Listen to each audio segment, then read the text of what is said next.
Hello, everyone. Thank you for joining us again. Night Guy here. Um, Doing another video on a training dagger, another training dagger that I just received in.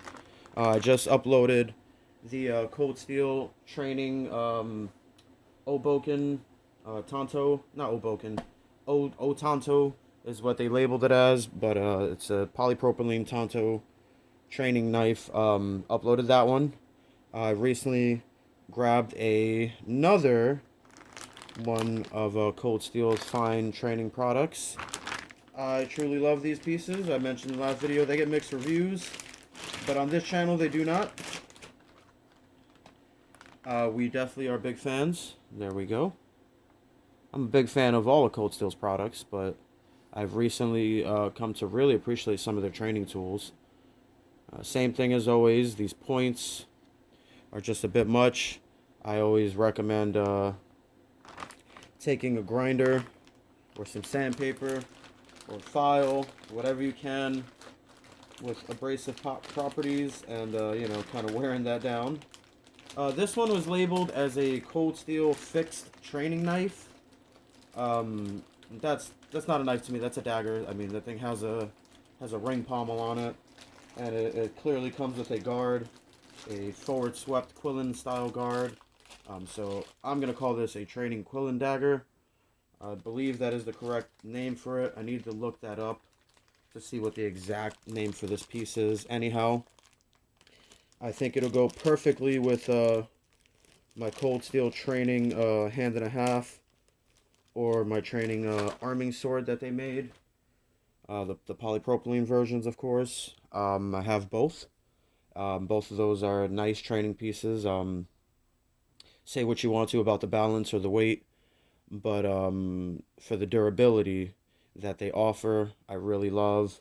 For the authority that they command when you connect or strike, I really love. So let's go ahead and get this one put together real fast for you. As always, you get your guard, your retaining ring there. One of the things that I'm a little bit against on these is the way they use a retaining ring, a rubber retaining ring like this, with a separate guard. I do appreciate some of the training pieces. Some of the non-Cold Steel training pieces come with equipment that is one solid construction, not using a separate guard piece. Only because it just kind of opens the door for some failures.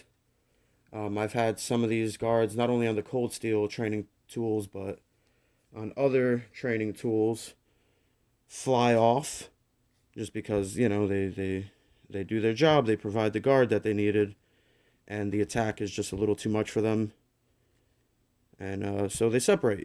So I'm not really the biggest fan of that design, but I haven't had too much trouble with all of them. I'll say the Cold Steel training swords, the broadsword design, the hand and a half sword, the I believe they call it a crusader sword, but it's designed like this one. It's an arming sword.